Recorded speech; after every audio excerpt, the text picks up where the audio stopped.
All right, guys, welcome and thank you for joining us on the 10th episode of the Mastery Podcast. I'm your host, Master Chris Malarkey, 5th degree black belt in traditional Taekwondo, and Happy New Year 2022 to everybody. We've got a really exciting guest ahead. You don't want to miss out on this, so stay tuned. Before we go any further, though, I'd like you guys to hit that like, follow, or subscribe button located somewhere on your screen so I can continue bringing martial arts to you wherever you are in the world. So without further ado, a great list of accolades and just a really impressive career in the martial arts. Opened his gym in Manhattan in 2004, Camp Undefeated. Was the first gym in Manhattan to have a full-size cage. He's currently working at the ITC, the International Training Center, also working as an ACE, American Boxing Council certified judge, referee, fight official, working with ISKA, WKA, and NYSAC, the New York State Athletic Commission. Worked in the US, Thailand, Spain, Italy, Korea, and more than 1,000 bouts. So he's been all over the world. Studied Shaolin Temple, Kung Fu, Taekwondo, has been in film, just pretty much everything there is. And I'm sure we'll jump into more. But without further ado, I'd like to introduce our 10th guest on the Mastery Podcast, Mr. Laszlo Huve, my first instructor, more importantly, in the martial arts. How are you doing tonight, sir? Thank you so much for having me. I'm very well. Happy New Year, and Happy New Year to everybody else out there. And thank you again for having me on the show. Oh, that's my greatest pleasure. I never thought when I joined martial arts that 25, 30 years later, I'd have a podcast and we'd be talking on this end of the deal. So it's cool to have you in this format. How has COVID been for you, sir? I want to ask you that first and see how you're doing. I can't complain about, to be honest with you, the fight world in a way stayed as active as before COVID. Not as active, but it was fairly active. Well, we had a very active 2021. We've been in Uzbekistan with my team traveling, which, at the time it was it was hard to travel due to COVID restrictions, but we got approval from the Uzbeki government, and we went over to participate in hand-to-hand combat competition, which is held every year in different parts of the world. More than 1,000 competitors in different weight groups. We brought the first silver medal from Uzbekistan, which any American athlete ever achieved. Wow. And in hand-to-hand combat, and we were invited back in November to Moscow, where we got gold. And we, again, never ever any American athlete achieved anything like this in hand-to-hand combat. It's really a Russian sport, and anybody who knows this fighting style knows they are extremely good opponents over there. So we had a busy year. We had a couple of tournaments where we participated in smokers, and we had our WK nationals down in Virginia. We had a chance to work over there too, with some of my fighters not fighting but working as fight officials.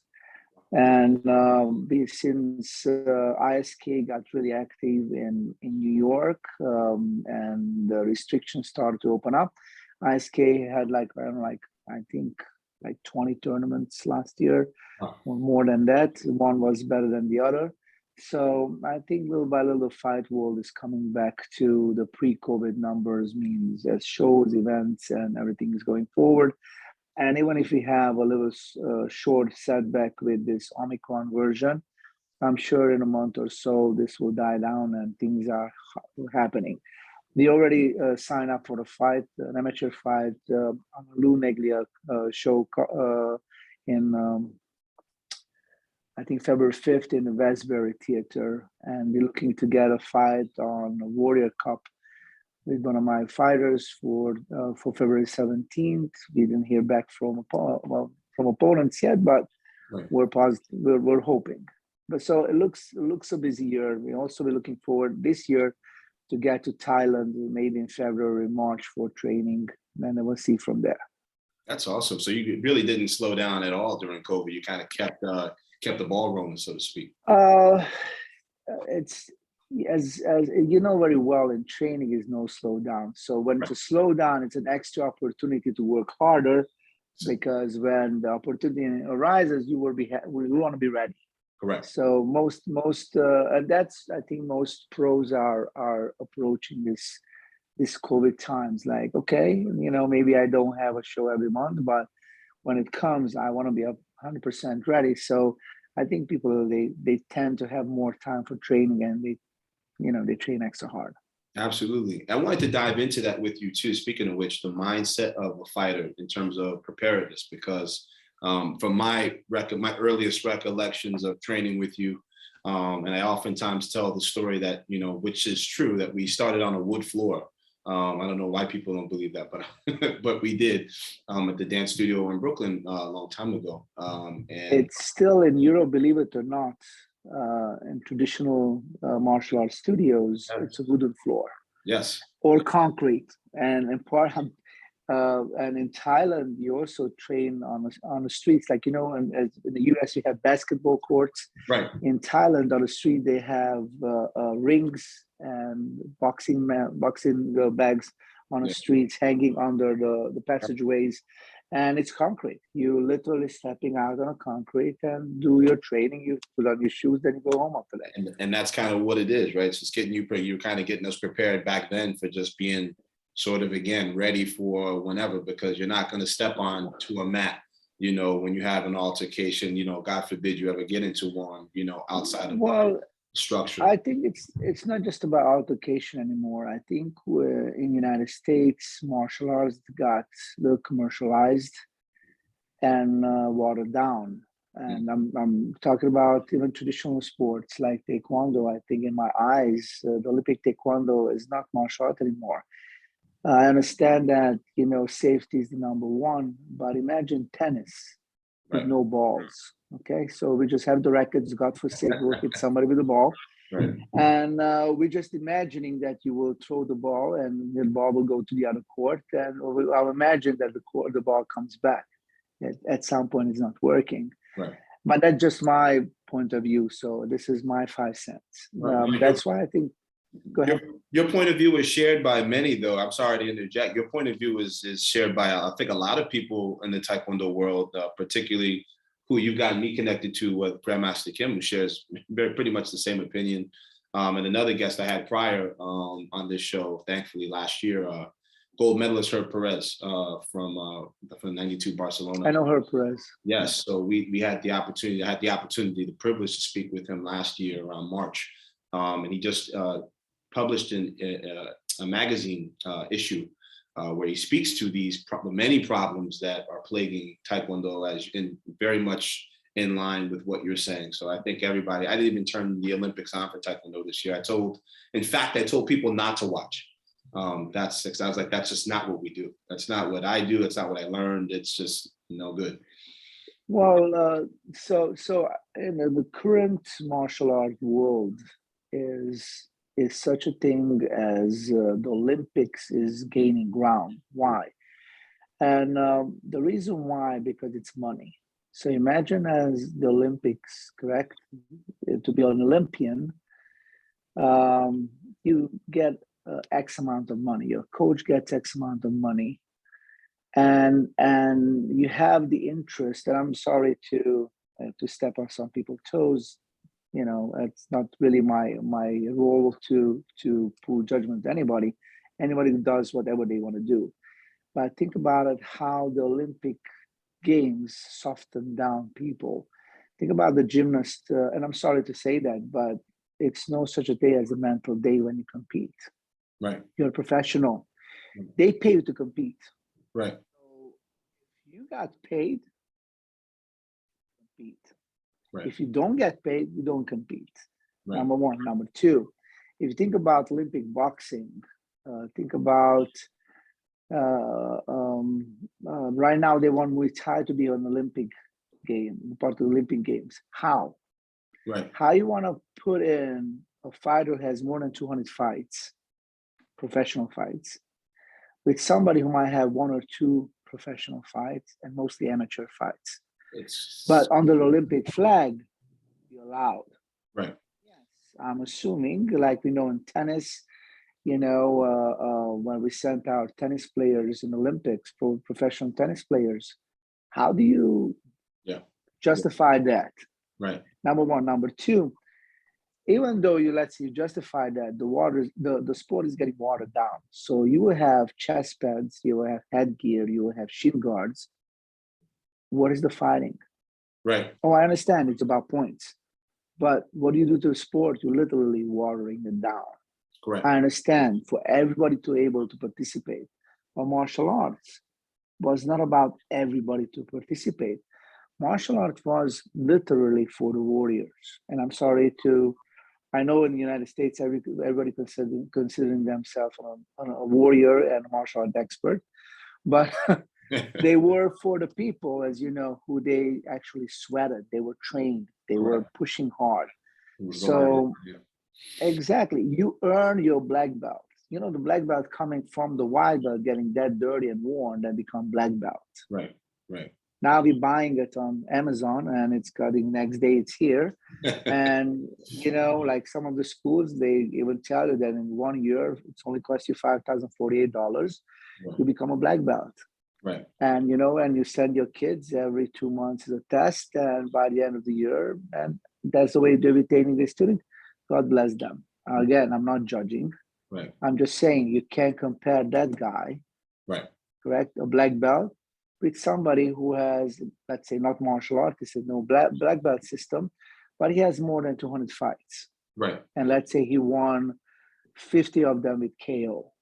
Right. So can you put the two guys in the same room and let them duke it out? It will never happen. And to the layman, right? For the people who are listening, who we do have a general audience, and some who are, I would imagine, some who are pretty specific to the field that you and I both share. I mean, it sounds like kind of an obvious thing, but when you sit down, and I'm sure you've done this before, when you go out with your friends, or when we used to do pre-COVID and go out to the bars, or you go out to go watch a fight somewhere, and you have a different set of eyes on, because you and I are both looking at the fight a completely different way than the person who's had 3 or 4 beers, who hasn't ever had a fight in his life. True. So they're looking at, they're like, okay, well, why isn't this guy? They must be at the same level, but it's not necessarily true. I remember Floyd Mayweather Jr., for example, was one of my favorite boxer of the modern era. He was robbed in the Olympics, completely robbed. And I watched the fight a million times, completely robbed, outpointed the guy a million times, and they gave the gold medal to this other guy. That's what the Olympics. The right. Olympics is politics. Right. So but I'm not putting down Olympics. I'm a big fan of any Olympic. Right. I just think that the system, it's not just at this point. Right. And politics has a huge pressure on who you're judging and how you're judging. Right. I still believe in an old school fighter, it should be until one guy is standing on his feet, but that can be done. Right. The original UFC model was that, correct? The fight was going on until somebody was standing. Correct. But they could not put on TV because it wasn't PG-13. Right. Okay, that was just too bloody, correct? So they had to come up with rules, which I do believe that rules are there to protect the fighters. I'm a fight official, so yes, fighter safety is the most important thing. Right. But ultimately, we should not lose the focus that it is fighting. Right, 100%. Well, the Gracies, even going back to the UFC, I remember their debut on the UFC, and they sort of just revolutionized a concept of what fighting meant at the time. Because I got started with you in early 90s, and from what I understood about martial arts, which was very, very limited, was that fighting was done only standing up, and kicks, punches, elbows, knees, that kind of thing. And then the Gracies then come along and then are choking out people who can kick and punch, and right. other wrestlers. You remember they started, the Gracies started, correct? So the Gracies started to advertise their school. Yes, it was that was when they It were was narrating. an advertisement gig, which Right. worked out well. Right. At some point, the Zuffa brothers bought into it, correct? But it Yes. wasn't working. Actually, you know how much the Zuffa brothers, they bought up at the time UFC? They bought it up for $1 million from the Wow. Gracies. Wow. Yes, $1 million was a lot of money at the time. At the time, yeah. But it wasn't, if you think about how much it was sold right now to the Chinese company, right? $5 billion, something like that, correct? Yeah. So again, okay, apples and oranges. But anyway, the point of the UFC was that until Dana White came on board and Dana White put the rules down and kind of, what's the word for, gentrified the UFC. Yeah. Made it available for the masses. Right. Means less blood, more technique. Yes, you need to understand what's the stand-up game is, what the ground game is, how you're combining them, what's specializing in, what to look for. And that's a little of the UFC, which made the Brazilian Jiu-Jitsu popular to people. Absolutely. 100%. Now it's almost became like yoga cult, but again, it is, that we have to give credit to the UFC, you have to give that credit to Dana White, you have to give credit to all those people who they paved the way for the popularity, and not to take any credit away from anyone. That is what have the BJJ be right now, the BJJ. Now, MMA is not BJJ. Correct. And that's why, people, they had to realize that they're not necessarily be able to approach the person unless I'm getting punched in the face or I'm getting kicked in the stomach, or somebody will crack my thighs, correct? Right. So right. I have to start training stand-up. Right. Same thing, the stand-up guy realized, hold on a second, standing up is not enough anymore. This guy could take me to the ground and could sit on me for 3 rounds of 5 minutes, and my skills are worthless. Right. So I need to start, takedown defense, ground defense. I have to work on my guard. Most people at the time didn't know what you talk about guard. Like the stand-up guard. No, it's a different guard we're talking about. Right. Anyway, but again, UFC did made all these more popular and spread the news.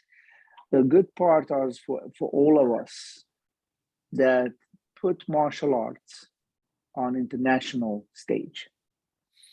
So anybody in the world, if you mention UFC, MMA, knows about martial arts. Right. Knows about karate, knows about stand-ups, knows about takedowns, knows about every aspect of it. So in a way, we could thank them for it. Absolutely. How was your personal philosophy, I guess?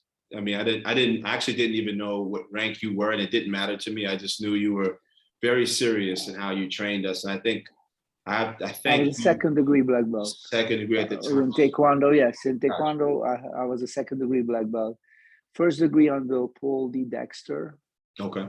Paul D. Dexter was in Missouri. He was the guy who introduced me to Taekwondo. He was teaching Taekwondo, but his philosophy was that it's just a tool to get where you need to go as a martial artist. Gotcha. Now, some people could have a hammer, some people have a screwdriver, whichever tool you pick. Right. It's about fixing things, and in a way, fixing yourself. Correct. 100%. And he was strongly urged me to compete in wrestling, to compete in kickboxing, to compete in Taekwondo. At the time was ITF Taekwondo, which was full contact, no point sparring. You could hit the face, right? Knockouts, yeah, whatever. No. So we competed at a time in all over the place. We competed in Texas, we competed in Kansas, we competed in Missouri, we competed in Oklahoma, we competed, wherever it was a tournament. Doesn't matter, kickboxing, whatever they throw. We were going over there, right? Unfortunately, he committed suicide in 2005, and he thought that at age 50 he has no more chance to compete.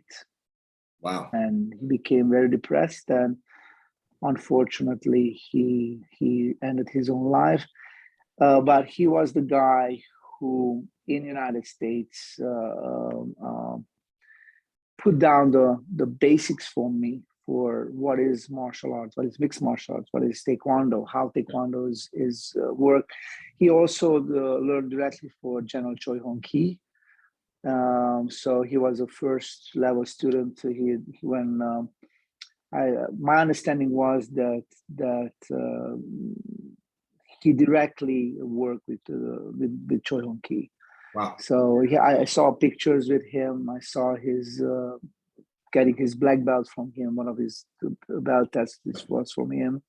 So, but he was also a person who went in Asia and competed the underground tournaments. It's pretty big. He went to South America and competed in underground tournaments. Right. At a time, it was illegal, but he said, "You know what? I need to know this is working for me. I need to know whatever I do, it works for me." And bare knuckle, So bare knuckle, no gear. We're going in. You know, that guy standing across from me when you just go, no protective gear. And one guy walks away with money. That's it. Boom. So, That's an important distinction there. So yeah, and so his philosophy kind of robbed on me. Gotcha. Because basically a fight is a fight. Yes, there are rule sets, but ultimately how to win a fight. Right. That's so cool. That's some unfortunate about his passing, but I think a great mindset to leave behind. One of the greatest things we can leave behind are ideas, right? So that's very powerful. What was your experience with Kung Fu? Because from what I got, Shaolin Temple, and so basically, when I got to New York, I joined S.J. Kim's gym. I said the Master S.J. Kim gym, and I did Taekwondo. I've always wanted to do more than just Taekwondo. Okay, gotcha. The reason why I always found that I'm lacking of something. It's something is missing. It's not complete. Okay. So I had a chance to train under Sifu Xiang Min. Right. And as a Shaolin monk, I became part of his demo team. I did a couple of events for him for Tribeca Film Festival, for their demo things with Discovery Channel, for BBC. Some of half of it I don't remember anymore, who and what and how. Right. But we used to have the Wu-Tang Clan coming down to our demos. You know, it used to be very popular. You know, Raekwon and Rosie Perez was training over there. Wesley Snipe used to train with the Sifu Xiang Min. Wow. So there were big names at the time, in the city, and it was a great energy. But ultimately, again, something was missing, the fighting element. Okay. So I started gravitating more and more toward MMA and Muay Thai, to be specific. Gotcha. And I found it more three-dimensional. Okay. Closer to real life fighting. What you would experience practically in a normal What's situation. happening in a real fight? Like, right. What is the psychology? What is the how this would work in real life? Right. Obviously, the rules are, again, I'm a fight official, so I'm always advocating the rules. The rules are there, and it's a great thing because they're protecting the fighter. Right. But in the same time, it's not just the skill set, but how your mind progresses. Absolutely. Because all the skill sets in the world will not help you if your mind says no. Correct. So, and how would you train that? And how it comes, the brain, how comes to your aid when you need to fight? Right. So MMA was the closest, and Muay Thai was the closest. I'm a stand-up guy. Means I love kickboxing, Muay Thai kickboxing, the Dutch style kickboxing. Some of my guys, they fought on Glory. I love their fighting style. Right. Glory style was created to be a bridge between kickboxing and Muay Thai. Gotcha. It's a much faster paced style. It's all about power punches and all about trying to knock the other guy out. Continuous fighting, long Continuous rounds. coming, yes. It's all so, which allow to bring new elements in, kick the legs out, one clinch and knee, no elbows. Right. And which Muay Thai was a little sometimes too slow or too technical for people, because went into clinch, and the clinch work is with about knees and elbows, and the layman people, they're just watching and don't understand what's going on. It's like the first thing they say, why they're hugging each other. Right. Okay. So then Glory came on board and they said, okay, let's just speed this up. Let's just take this process to the next level and take away the clinch. Right. Also add a little more angles to it and more power. And now we have a product. Right.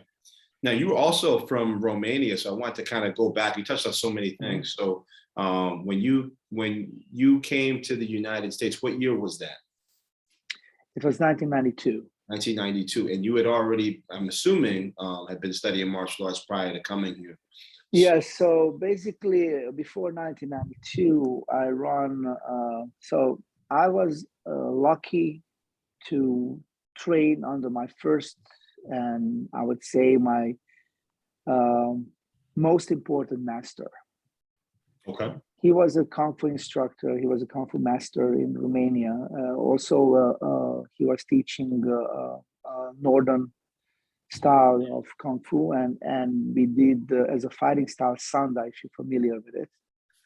Oh. Is the throws out, it's like kickboxing, but throws are allowed, and catches and sweeps, and very close to MMA. And he was the first person in my life, I would say, who actually understood what martial art is. And he was the one who, I would say, whatever I know about philosophy, 80% to 90% what I know about philosophy, I could thank to him. His name is Yanko Nicolae.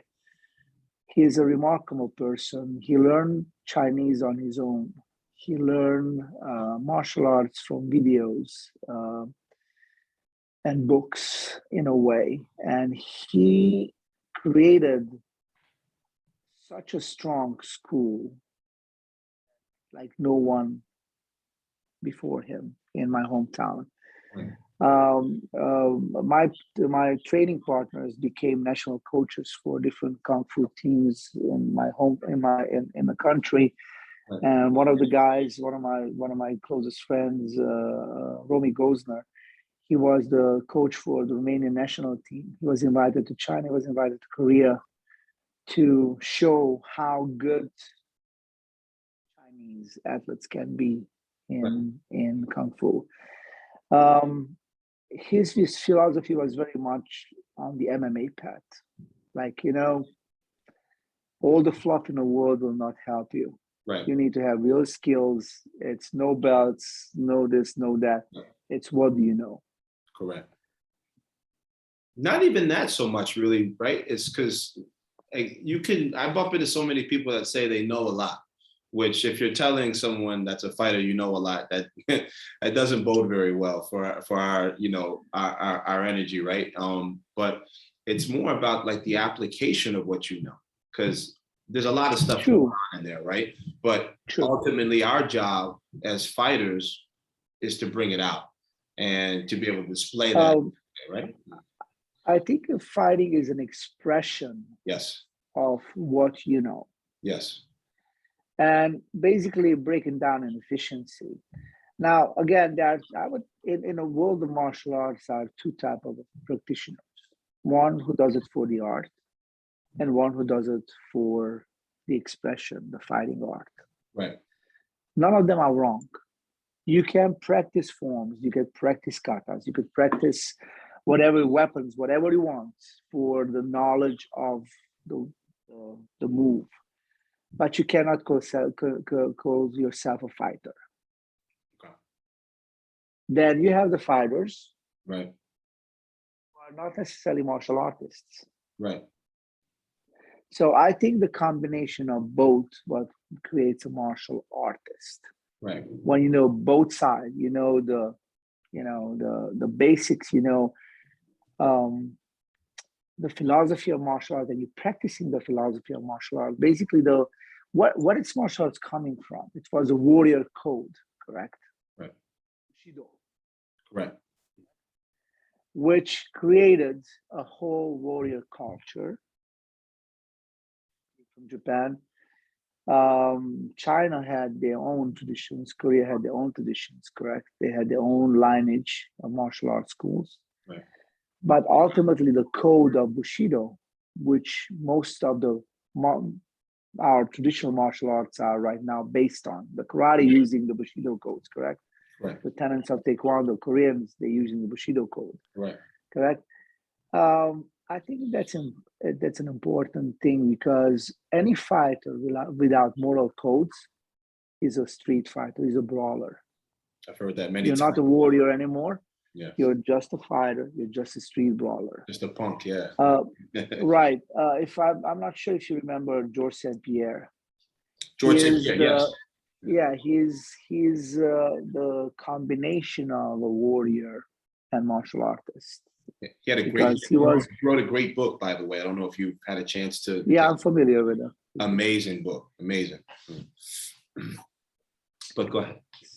No, so basically this is what I think that, our job is, when we're practicing something, to identify the reasons why we're doing it, right, what we're doing it, why it serves us, and what's the best way to approach that.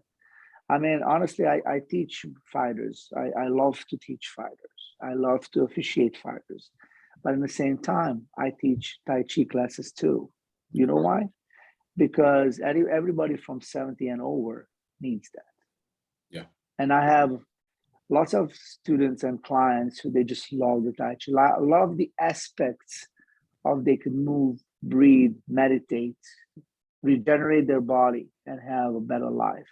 Right. Is that martial art? Yes, it is. Right. Martial art is life, correct? Is everything what we do can apply to martial arts, or we can apply martial arts for everything what we do in life, correct? Absolutely. So, but those people will never call themselves warriors. In a way, they're warriors because they're fighting for their life to have a better health, correct? But it's not warriors in traditional sense. You will not pick up a war. Not a samurai, right? Which, even when you break down the word samurai, which translates, I think, to serve, right? To serve, correct. When you look back at, studying much of their culture, because you got me activated in so many different ways. I would say the same way you thought about your first instructor, and the first 2 or 3 instructors you have in your life are important. You're lucky if you can get more than one in your lifetime to sort of round out things and triangulate sometimes experiences. But you got me started in the philosophical direction as well. And I studied English in college, but I probably should have done philosophy, because that's really where my mind operates more of, like, why is the sky blue? Not if it's blue, but a lot of that. You ever heard a phrase that you cannot study philosophy, you could only practice? Practice it, yes. I've heard that before. Because studying it through philosophy, it's like studying religion. Correct. Study it as much as you want if you're not practicing it. Right. You have to absorb it. Yeah, exactly. And at that point, you don't study it anymore. You own it. Right. Absolutely. So same thing, I think, with most everything. But yeah, I totally understand that you should probably study philosophy instead of English. But in the sense of, right, if I can take it to the next level and break it down, it's more about making myself. It was about the way you were teaching was very dynamic. I still remember those classes. Very dynamic. If you weren't doing, so there's some days you left and your ribs hurt, or we sparred and you fell down the wooden floor and you got back up, and it was just like, and you closed the blinds. That was one of the first things I remember, was the lack of commercialism in what you did there. Where today there's a huge lobby in any Taekwondo school, not in mine, because I actually designed it to not have space for people to stand and sit. I want to just kind of do what I'm supposed to do. But we walked in that door, you closed the blinds, and it was like a different world, walking like into like a portal. And that's the hardest part. Even when I teach adults, I tell them that's the hardest part, is to leave the outside. You know, whatever. Right, because you know what was the traditional schools, Right. traditional martial arts schools. We're going back 500-600 years. You're going back to the Shaolin Temple. We're going back anywhere. Right. It was a private ceremony. Right. Between your instructor and the student. Right. The knowledge was precious, and it was literally taught to the individual, for individual, their level, whatever they can understand. Right. It's not for your mom, it's not for your dad, it's for you. Right. Now, yes, I'm not saying that parents should not have an understanding of what's going on, and they should not have a view of the teaching. Right. I totally understand that, but think about it. Would they understand why you do it? Not necessarily. Correct. Yeah. So they might be able to influence you in the right way. They might be able to influence you in the wrong way. Right. Right. Okay. Based on their understandings.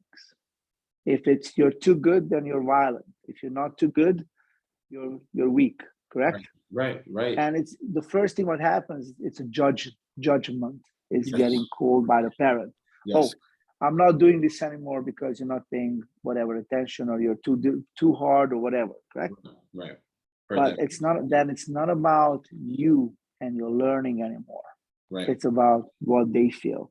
And all due respect to them, they have the right because they pay for it. So they have a right to know, yes. Yes. But it's a very personal exchange of knowledge, exchange of energy. Energy, yes. With an instructor and a student. Absolutely. And basically, that's what happens when you're finding your student. It's a resonance. You guys resonate on the same level. Correct. It's a chemistry, right? And that's it's a chemistry. And I always say this too, because I taught virtual, and outdoors for a year and some change. So all the students, luckily, most of them who I've taught outdoors and whatnot and online, they're still with me. I actually taught 2 students virtual for over a year and some change. They were actually at that tournament in December, and they did pretty well, just doing virtual stuff. But again, but I told them I specifically said to them, it wasn't me that was good, because I got the compliment from the mom. I was like, but it's not me. I said, it's really the testament to the way that works. It's the system that works. It's how we resonate. Yes, that's important, right? But there's a certain subset of things I'm teaching you that are above me and have nothing to do with me. I'm just demonstrating it for you. But you have to be proud of yourself for receiving the information. Much like we were talking about with the philosophy, you can't really study it. You kind of have to live it. And these, to their credit, these 2 kids who are, probably isolated, have each other to work with, thankfully, and got it figured out. But not everyone had that same scenario over the past year. So I saw martial arts really help a lot of people that wouldn't call themselves necessarily fighters, but are now able to call themselves at least martial artists, in the sense that they are practicing by living what we're teaching and what I'm teaching, which is, I think, really the key. I mean, I don't judge people based on I don't judge people on anything, but if they want to be a fighter, there's a very small amount of those people that are just, right next to us, there's very small. Right. So, I wouldn't necessarily say that I myself am a consummate fighter, but I have that tenacity and that spirit. And that's how my mind works. I'm very competitive, internally, externally. But it's about how I give that to somebody else who may not otherwise have that. Someone that walks in the door that, like myself, when I was a kid training with you, I didn't have any sense of, I just wanted to practice because I saw, Power Rangers and Batman and all these kinds of influences there.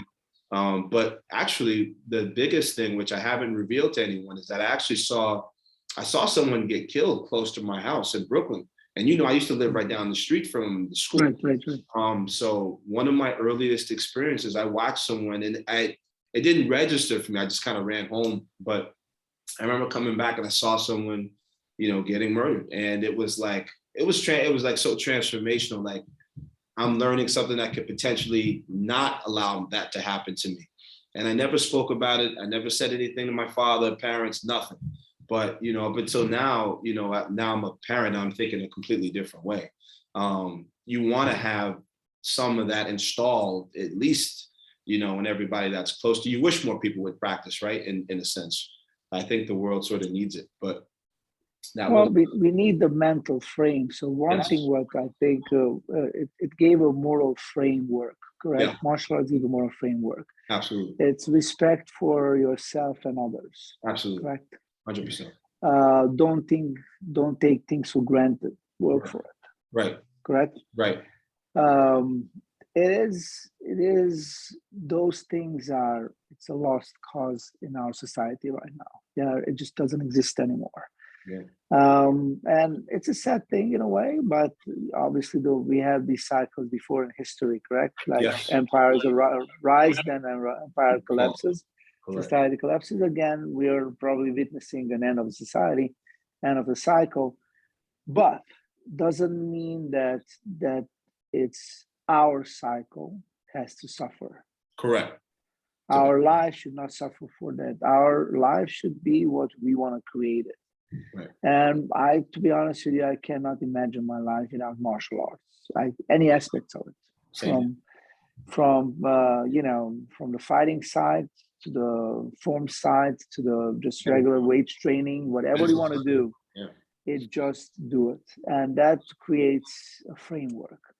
The other thing is that it's people who sweat together. Yes. They stick together. Absolutely. So it creates a camaraderie, and it creates a friendship, everlasting friendship. I mean, I'm still friends with the people, my classmates who I studied from Romania. We still keep in touch. We still, help each other. I'm still in contact with like Master Kim, and some of the guys from there, even if not as often as I wish, but I'm in contact with them. With some of my kung fu comrades, I'm in contact with. From the fight world, all the officials are my brothers. Yes. Right? Yes. So it's a very, very interesting world we're living in.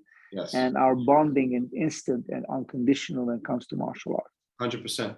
It's an extension of family. That's what I say here. Not to sell people. Right. When I talk to people, because I have to do this verbally, I'm using my cell phone, and I don't have like a business. We're literally in my garage right now, so this is how I have it set up. But when I talk to people, like I did today for a couple hours, handing out brochures and giving out information, I was like, no, this is really an experience. It's not, something seasonal, let's say. You're not doing martial arts with me for 6 months and then baseball, season comes up and then we stop here. I'm like, this is constant. And a matter of fact, it's actually more expensive. I've heard people say many things about, obviously there's commercialism in it to some degree, particularly in Taekwondo. I would like to think I keep a lot of the traditional elements, a lot of homage to you and Grandmaster Kim in my journey as well, in my training, just my attitude in general as an instructor. But when they come here, I'm like, yo, this is something you have to constantly do. Otherwise, it's going to cost you more to not do it that way. So you kind of have to you have to stick with it. You have to. True. But think about the other thing is that it's most people, the reason because it's commercialism in martial arts. Yeah. Because people, they try to make a living out of it. Mm-hmm. Correct. In the old times, this wasn't an issue. Right. I mean, talk about 200-300 years ago. Yes, it was work, money was important. But people lived in a school, lived in a monastery, lived wherever they went. That was part of their life. Right. Now people, they have to work. The instructor have to work. Right. And for you to be able to have somewhere to teach them, you need to charge money. Correct. In a way, it's nothing wrong with having commercialism means I need to charge you for my work. Absolutely. I need to charge you because I need to provide you this service in a gym or whatever, gym settings or whatever settings, not on a street, correct? You get rain, snowed, whatever. Right. Number two, I have to provide for myself and for my family. Correct.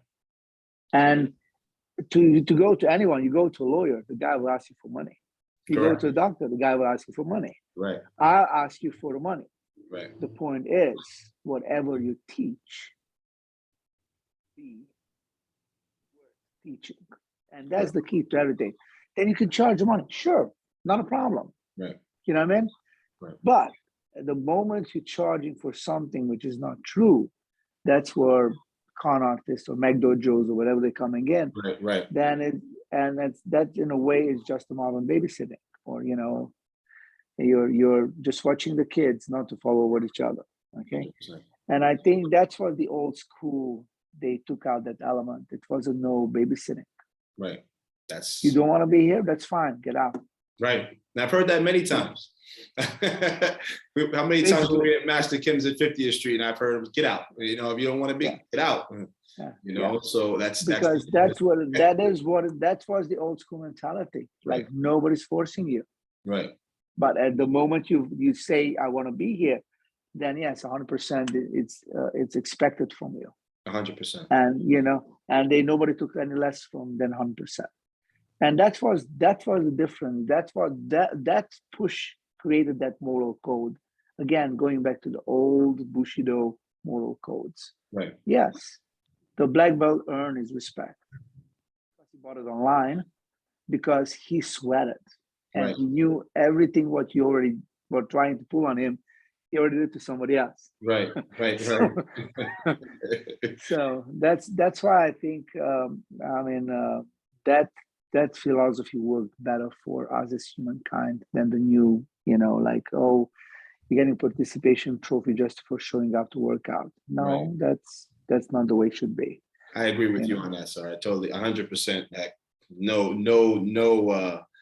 No arguing with you on that one whatsoever. I wanted to touch on just for a moment on how you got in touch with Grandmaster Kim, coming from just tracking your time coming from Romania, which is great, the United States, and then you find Grandmaster Kim and your experiences with him. Can you sort of divulge and consolidate? Well, the way I found Master Kim was after Paul D. Dexter, and we moved up. So from Missouri, we moved up to here to New York area because my one of our relatives was over here in New Jersey. So I wanted to be closer to my kind, Hungarians, Romanians, correct? We were kind of isolated in Missouri. So we moved up over here, and my coach at the time, Paul D. Dexter, sent me to Her Perez. But Her Perez school was, I think, in Brooklyn at the time. It was very hard for me to get out over there. Gotcha. So I went once or twice, I think, and I said, I can't commute. I need to find a job. Right. And immigrant mentality, correct? It's like I need to do this first, then I could train. Right. So I got a job, and I started still getting hard for me. It was still getting hard. It was hard for me to get to Brooklyn or whatever Her Perez school was at the time. And I'm not sure what it was. Don't quote me on that because somebody took me to that school. Got it. No problem. And I found that where I worked, Master Kim's school was right next to me. And one friend of mine from Romania, whose brother is the head of the Romanian Taekwondo Federation, said, "Hey, I'm training over here at the 50th Street location, and it says J. Kim, it's a Korean master, and come in and train here." So I went like once or twice for sparring, just to spar with a guy a little bit. His name is Peter Yanko. He was Brooke Shields' personal trainer at the time too. He was like involved in personal training, and we had a good time. I met Master Kim. He allowed us to go a little bit harder than usual, and I felt home. So that's the way I stuck. And at some point, Master Kim asked me that it was a school who was asking for martial art instructors in Brooklyn. Yes. And that's the way I got to Brooklyn. Gotcha. I want to do it.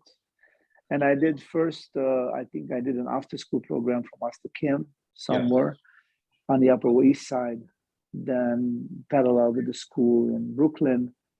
Then, that's the way the story goes. What about Grandmaster Kim was, I guess, kept you interested and involved and wanting to stay? Was it just the atmosphere per se, or is it something specific about?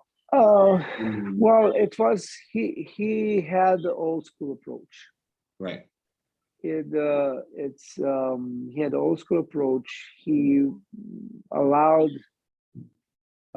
more in-depth philosophies to come down to the students. It wasn't just okay, kick, then what? Right. Right. But what is behind the taekwondo? How would this translate in martial art? Because every style is martial, but how does it translate in martial arts? Like Right. why it's an art? Right. What Right. makes it an art? Why it's not just a sport, correct? Right. Kicking, I can kick all day and it could be a sport, but Right. martial art is martial art. So martial art without philosophy is just a sport. It's not arts anymore. I like that. It has to have a soul. And I found that it was substance over there. Gotcha. Beautiful. That's cool to know. He's definitely. I mean, that connection between you to him. You taking me on I remember taking one of my earlier rides on the subway at the time, going to the city to test with him was really a special kind of event. And I think that you can also, you said something earlier where I want to touch on too and blend it, because I think at testing time, the parents that are doubtful or maybe doubtful about what you're providing their children can evidently see the progress perhaps the most at testing time, where they see Right. what the students can really do in an atmosphere where everybody is serious about what's happening. Competitive, right? Competitive atmosphere. And there's a unification of focus as well. There's not, oh, there's my friend. And I remember going to 50th Street School where, you guys were located, and then it was just, just this atmosphere of like everybody's sweating, everybody's training. Not a lot of people are laughing or smiling. So you got the gist that this is where, serious. Well, it's online. It's still a video of, if you want, I'll send it to you. Yes. It was a network, took a 1 hour documentary about Master Kim. Yes. And about testing. Yes. And somebody else was testing over there, but most of us were in a video. I've seen it.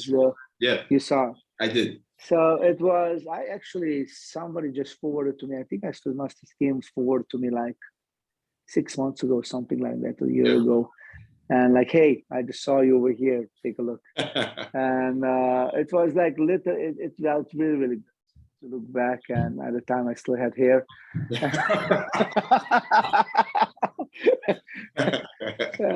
So it was just good. It was good to see the guys. It was good to feel that energy what we used to have over there. For sure, 100%. It was great just being there, and I feel like it changed my entire life. That you got that one connection. They always say that sometimes in sales, that one contact can change everything about the course of your life. And I think that's probably that connection there probably did the most for me, because you have to remember, I'm a Black kid from Brooklyn. I mean, what am I looking at on the 90s on TV? It's not many people that look like me, particularly in a field where it's dominated by everybody else. So I didn't even have a semblance that I could be a martial artist, let alone an instructor, until I had really the combination of you and Grandmaster Kim and some other people along the way that kind of made it possible for me to see that, because I fell in love with what we did, back then, taking classes with you. So, it does have, you have more, I did learn that you have more impact on people than you think, because. Well, you as an instructor, for sure. Yeah. Like, I think that is it's not a job, it's a calling. Yes. So if you want a job, go to USPS, be a mail person or whatever. Whatever you want to do. But if this is a calling, and with calling become responsibilities too. Yeah.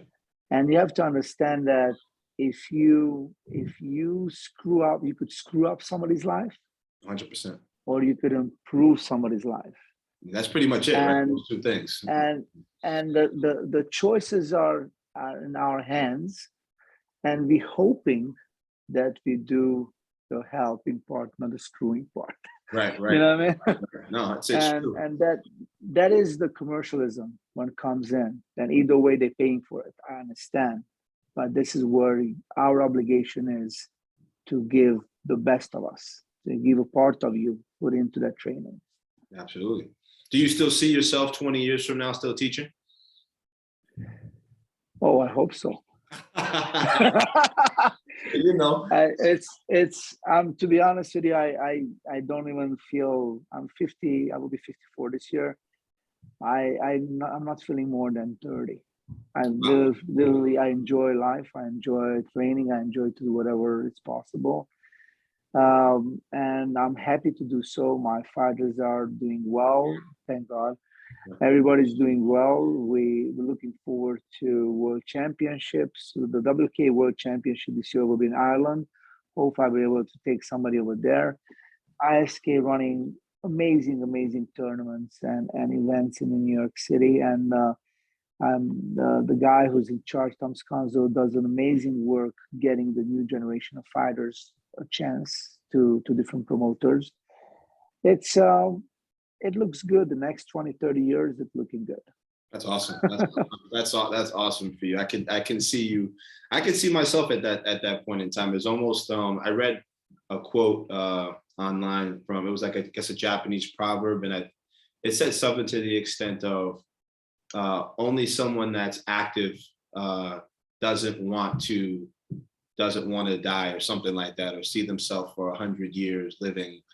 Someone that's like, constantly active, and, because of the nature of what we do, based in essentially constant movement, it's like, it really does elongate even though there are obviously, everyone's got different DNA. So yes, things break on bodies, hips don't do as well or last as long. So oftentimes you're lucky if you make it past a certain point in time in life, genetically, if you can kick and punch and move around. But I don't have any joint problems like a lot of my friends who played football and were lifting 400 pounds. I don't have those same. That's also the way you train the body. Right. So that's why I also believe in Chinese approach to martial arts, or Asian approach, where they taking care of the body. Right. And so taking care of the body is part of your training. For the long term, not for the short term. For the long term, no, not for the short term. I'm talking about long term, right? And it's the soul and the body has to be taken care of, and also the mental part too. So mentally, you have to be able to be active. Gotcha. Because the body will follow the mind. Right. Absolutely. Mind follows the soul. So you feel young because of what you put behind it. Right. If you feel that you still could do it because what you put behind it. So in this case, I'm a big believer of Asian philosophy and martial arts. Is that, how do you, and as we're starting to close out and wind down, how do you train your fighters? Are you combining, are these fighters that you have in your stable, are they sort of single concentration or multi-concentration? I know it's like a lot of people in the UFC have Taekwondo as their base, because of the footwork and the nature of being light. Well, I honestly think that for if somebody wants to go toward MMA, it's three styles they need to grind. Okay, it's one of them. It's for stand up, it's Muay Thai. Okay. You have to understand what clinches. You have to understand what elbows and knees are. You have to understand all these elements. You have to understand. You have to have the body of a Thai fighter. You have to withstand that shin kick to the thigh. Right. Because if not, as we know, you will fall apart. Gotcha. Second part is for the ground is Brazilian Jiu-Jitsu, correct? You have to be able to understand, even if you're not mastering, but to understand the principles. Right. Hopefully you will master it. Hopefully you will get it as good as you can. Right. And then I would say judo or wrestling, whichever is your flavor, correct? Because you have to be able to take the guy down. Right. Judo is I would prefer probably judo because BJJ you do learn the wrestling takedowns and a little bit of wrestling. It's not the same. But it lacks the throws. That's what I find is right in BJJ. But the throws, judo has more throws. Wrestling has the holding down part. Like the wrestling guy could sit on you. Right. They know how to sit on you. Right. Okay. And then the BJJ part where you have to be able to choke somebody out or literally get that armbar in or whatever, Right. finishing the fight, right? Now, saying that, it's still going back that you need to be a full skilled martial artist, correct? Right. But the mindset. So this could be going on for a short period of time, or it could go on for a long period of time, depending on your training. Right. If you have 1 or 2 fights, you could get injured, your career is over. Correct. And what? Right. Who are you? Right. Or you could do 10, 15 years, in it. Some people, some of them, they did 10 years, correct? Right. And you could be a coach, you could be something else, but ultimately what you are a martial artist. Because by then, if you're a 10-year in the UFC, a 10-year in fighting, you mastered how to take care of your body. Right. 100%. And your mindset is as strong that it could take anything. So I ultimately think that if you want to go in that direction, if you want to go into fighting, whichever is your flavor, I prefer Muay Thai. I prefer more of that. That is my taste, which I like. But MMA is my second, closest thing to my heart. I love it. I love the every element of it, and I love judging it and reffing it. Gotcha. Okay. Do I want to do it? Most likely not. I'm too old for that, and the guys are way too good in the game. Does Taekwondo, in your opinion, have any place in, like, say, someone wants to become a fighter and they have Taekwondo as their base? If they go back to the traditional, the Choi Hong Ki type of traditional Taekwondo, they might. The Olympic Taekwondo, no way. Right, the power. You're talking about not just the power. So it's like I would go. The closest second thing is like the Kyokushin karate is the closest thing to hard MMA. Style. Yeah. Hard style. If you cannot take that, then you're a point sparer, not even a fighter. You like point sparring. Right, just like a video game. I touch you, and you get a point, which is great. Oh, maybe by mistake I knocked you out, but I would be really sorry to knock you out. That's not that you just kill the martial arts spirit. Right. So, but that is my 5 cents. This is just my opinion. Of course. And I think that is why I felt that it's because of the Olympic Taekwondo, because of the money, because of the Taekwondo aspect of the kids program. Like, I don't think you can go in right now to Taekwondo school where you have more than 20% adults, 80% of it's kids, correct? And so literally generated toward kids. And you go to BJJ schools and it's the complete opposite. Right. So that is what I'm trying to explain, that for Taekwondos to survive, has to pass the credibility test. And at this point, karate and Taekwondo, it's a dinosaur. They have their roots, very respectful roots. They have their amazing history, but it's practiced for kids, literally to kids program.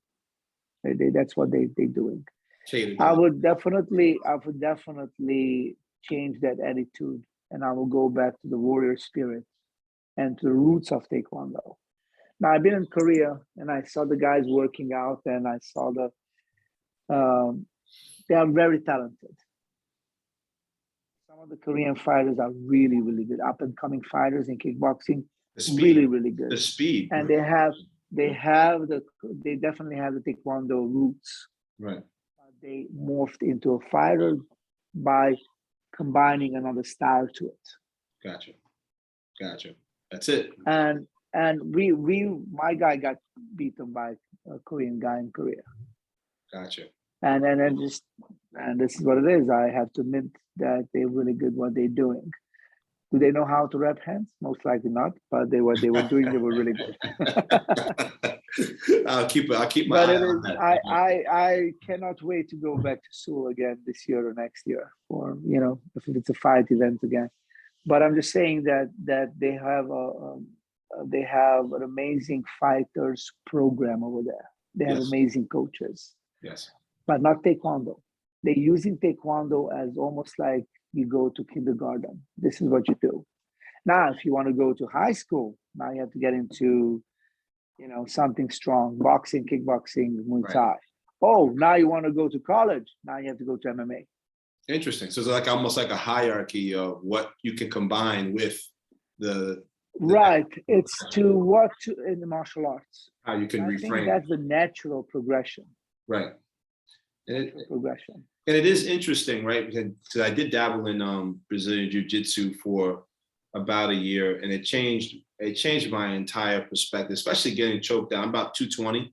So getting choked out by someone that's 150 pounds, and I'm a very strong guy, but it didn't matter. No, because it's all about leverage and angles. Correct. But here's what the Mobility. fascinating part is. I wanted your opinion on it. The Taekwondo, the way I've learned it from Grandmaster Kim, the traditional way, I've learned it no other way. It accelerated my understanding of what was happening. So instead of it taking 4 or 5 years for me to get to the conclusion of, oh, this is why, I got all of that sort of filtered out within the first 2 or 3 months. Okay, he's only holding me down. He can't be as strong. So, I have the physics down. So I'm like, it's got to be leverage. It's got to be this. And then you start to, it opens up the mind's eye, so to speak. And I think that's when you start combining martial arts, going back to what we're talking about, when you synthesize, it sort of helps you reframe how to make something look a little more fluid. Like there are more options now. If someone grabs my leg after a side kick, okay, we go to the ground. Now I know I can at least be comfortable enough to get back up to my feet.